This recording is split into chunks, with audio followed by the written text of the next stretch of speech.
Damn it. ఏంటిటా కుండబద్దలు కొడతా అత్త.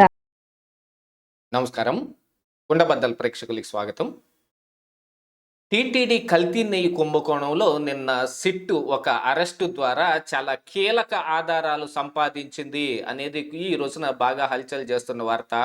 ఇందులో వైవి సుబ్బారెడ్డి పిఏగా ఉన్న అప్పన్న అరెస్టు ద్వారా దాదాపుగా 250 కోట్ల రూపాయల మాల్ ప్రాక్టీస్కి పాల్పడిన కుంభకోణం తాలూకు వ్యవహారం అంతా బయటకు వచ్చేసింది. అంతకుముందు ఈ నెయ్యి ఆర్డర్ ఎవరికైతే ఇచ్చారో ఆ బోలే బాబా కంపెనీ నుంచి, లేకపోతే తర్వాత దాన్ని మార్చి ప్రీమియం అనే కంపెనీ నుంచి దాదాపుగా కేజీకి 25 రూపాయల ముడుపులు, అంటే లిక్కర్ కుంభకోణంలో కూడా ఇట్నే ఒక బాక్స్కి ఇన్ని ముడుపులు అన్నట్టుగా కల్తీ నెయ్యిలో కూడా కేజీకి 25 రూపాయల ముడుపులు అనే వార్తలు బయటకు వస్తుంటే, ట్రాన్సాక్షన్ల ద్వారా దాదాపుగా ఈ అప్పన్న ద్వారా ఈ ప్రీమియం కంపెనీ నుంచి 50 లక్షల రూపాయలు ట్రాన్సాక్షన్ ఒకటి ఆధారం బయటకు పెడితే, ఈ అప్పన్న వాంగ్మూలం ద్వారా అతను అప్రూవర్గా మారతాడనే విషయం కూడా ఇప్పుడు బయటకు వస్తుంది. దాని ద్వారా 250 కోట్ల రూపాయల కుంభకోణం బయటపడబోతోంది అనేది ఈరోజు తాజాగా అందుతున్న వార్త. ఇక ఇందులో మరి వైవి సుబ్బారెడ్డి అరెస్ట్ అవుతాడా, కరుణాకర్ రెడ్డి అరెస్ట్ అవుతాడా, అప్పుడు యూఓగా వ్యవహరించిన ధర్మారెడ్డి అరెస్ట్ అవుతాడా, ఏం జరగబోతోంది, ఇందులో కేంద్రం యొక్క ప్రమేయం ఎంత ఉండబోతోంది? ఎస్పెషల్లీ ధర్మారెడ్డి ఎప్పటి వరకు కూటమి ప్రభుత్వం వచ్చిన తర్వాత ఏ విషయంలోనూ ఆయన కనపడకుండా పోయాడు. మరి ఆయన కాపాడుతుంది కేంద్రంలో ఉన్న పెద్దలనే అనుమానాలు వస్తుంటే, మరి ఇప్పుడు ధర్మారెడ్డి అరెస్ట్ అవుతుందా, అసలు ఈ కుంభకోణం ఎక్కడ దాకా వెళ్ళి ఆగే అవకాశం ఉంది అనేది ఈ వీడియోలో మీకు పూర్తిగా అర్థమయ్యే విధంగా వివరించే ప్రయత్నం చేస్తాను. వీడియో నచ్చితే కనుక ఖచ్చితంగా లైక్ చేయండి, ఇంకా 10 మందికి షేర్ చేయండి. ఈ వైవి సుబ్బారెడ్డి పిఏగా ఉన్న అప్పన్న అరెస్టు ద్వారా చాలా రకాల ట్రాన్సాక్షన్స్ బయటకు వచ్చాయి.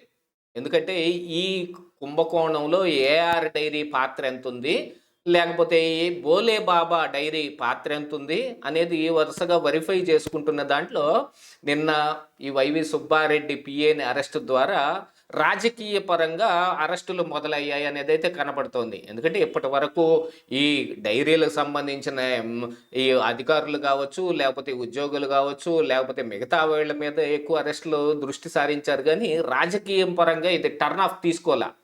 అందుకనే కరుణాకర్ రెడ్డి ఒక్కోసారి ఒక్కొక్క నాటకం వేయటం, ఆయన ఆ హారత కర్పూరాలు వెలిగించుకొని గుండ్రంగా తిప్పటం, మరి ఒక పక్కన గో వధ జరుగుతోంది ఇక్కడ అని గోలగోల చేసేసి మొన్న నాలుక మడతేసి, అది నేను అన్నది గో వధ కాదు గో వ్యధ అని తెలుగు భాషలో ఉన్న ఈ పరిభాషను మొత్తాన్ని వాడుకునే ప్రయత్నం చేశాడు. మరి ఇందులో ఏం చేస్తాడో చూడాలి. కాకపోతే విచిత్రమైన అంశం ఏమిటంటే, ఏ కుంభకోణం ఏ అంశం టీటీడీలోంచి బయటకు వస్తున్నా అది ఆ రోజు ఈవోగా ఉన్న ఈ ధర్మారెడ్డి ద్వారానే జరగాలి. ఎందుకంటే ఆయన సంతకం లేకుండాను, ఆయన ఒప్పుకోకుండాను, ఆయన పాల్పడకుండాను ఏ విషయం జరిగే అవకాశం లేదు. ఎందుకంటే మరి ప్రభుత్వ పరంగా ఈ చైర్మన్ వీళ్ళందరూ నిర్ణయాలు తీసుకోవచ్చు, కానీ వాటన్నిటిని ఆచరణలోకి తీసుకొని రావాలంటే ఈవో ప్రమేయం ఉంటుంది. కాకపోతే కూటమి అధికారంలోకి వచ్చిన దగ్గర నుంచి ధర్మారెడ్డి ఎక్కడ ఆయన కనపడకుండా పోయాడు. ఆయన మీద ఎవరు మాట్లాడుకొని కూడా మాట్లాడుకోలేని పరిస్థితికి వచ్చేసింది. ఎందుకంటే ఆయన ఎక్కడి నుంచి వచ్చాడు, జగన్మోహన్ రెడ్డి ఎక్కడి నుంచి తీసుకొచ్చాడో అది కొత్తగా నేను మళ్ళీ వివరించాల్సిన పని లేదు. కేంద్రం దగ్గర ఆయన ప్రాపకం చాలా మెండుగా ఉంది. ఆ ప్రాపకం మెండుగా ఉన్న కారణానికే కదా మరి రఘురామకృష్ణరాజు గారిని కస్టోడియల్ టార్చర్ పెట్టిన అంశంలో గుంటూరు జీజీహెచ్లో ప్రభావతి ఇచ్చిన ఈ దీన్ని కాదనుకుని మరి కోర్టు సికింద్రాబాద్లో ఉన్న మిలిటరీ హాస్పిటల్కి రెఫర్ చేస్తే, ఈ ధర్మారెడ్డి అక్కడికి వెళ్ళి వాళ్ళని కొంచెం మ్యానిపులేట్ చేసే ప్రయత్నాలు చేశాడనే వార్తలు కూడా ఆ రోజున బయటకు వచ్చాయి. దీంతో పాటుగా ఇక ఉత్తరాంధ్రలో ఉన్న చాలా మంది అధికారులు కావచ్చు, మంత్రులు కావచ్చు, అసలు జడ్జీలను కూడా మేనేజ్ చేయటానికి వీళ్ళు ప్రయత్నాలు చేశారనేది కూడా ఆ రోజున బయటకు వచ్చిన అంశం. కోట్ల రూపాయలు విలువ చేసే వాచీలు ఇవ్వటానికి ప్రయత్నం చేసిన దాంట్లోనూ ఈయన పేరు బాగా వినపడింది. కానీ కూటమి అధికారంలోకి వచ్చిన దగ్గర నుంచి ఆయన ఎక్కడికి వెళ్ళాడో కూడా తెలియడం లేదు.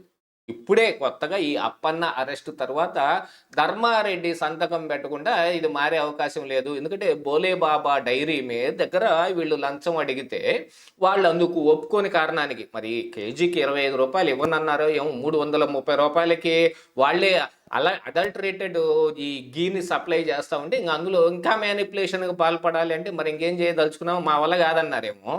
అందుకని ఇప్పుడు విజిలెన్స్ అధికారుల ద్వారా ఆ నెయ్యి మీద ఆరోపణలు చేసో ఇంకోటి చేసో దాన్ని ప్రీమియం అనే మరో కంపెనీకి మార్చే ప్రయత్నం చేసిన దాంట్లో అసలు మెయిన్ కల్పరిటీ ఈ ధర్మారెడ్డే అనేది వార్తలు వినపడుతున్నాయి.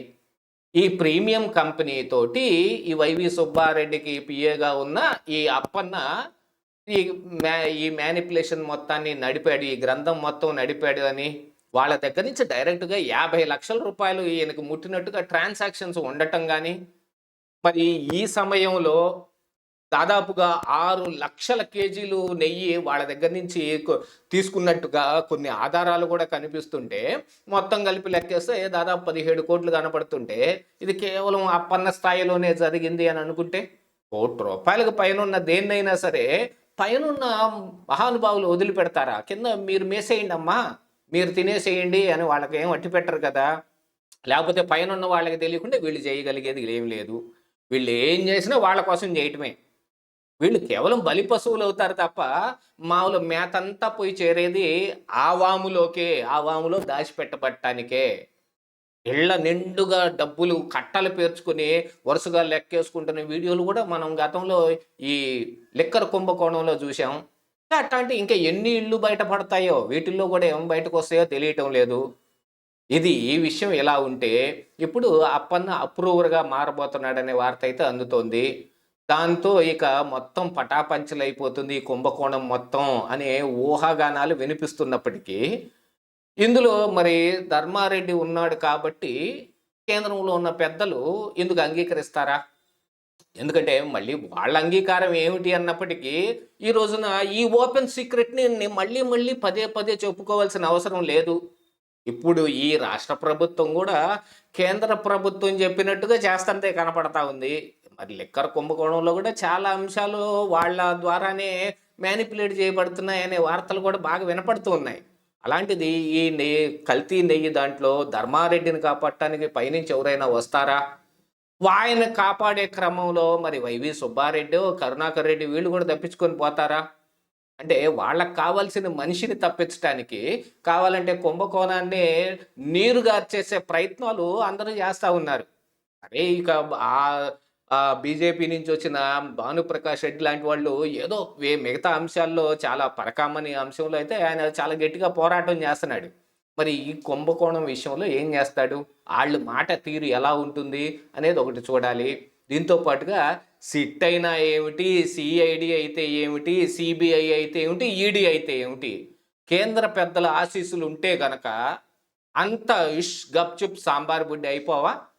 మరి ఏం జరుగుతోంది ఈ అప్పన్న ద్వారా అనేది ఇక రానున్న కాలంలో ఇక అరెస్టుల ద్వారానే బయటపడాలి తప్ప మిగతా అంశాలు ఏం జరగబోతున్నాయి అనేది అయితే ఇప్పటికీ ఇంతే సమాచారం ఉంది. ఇదే ఈరోజు కుండబద్దలు.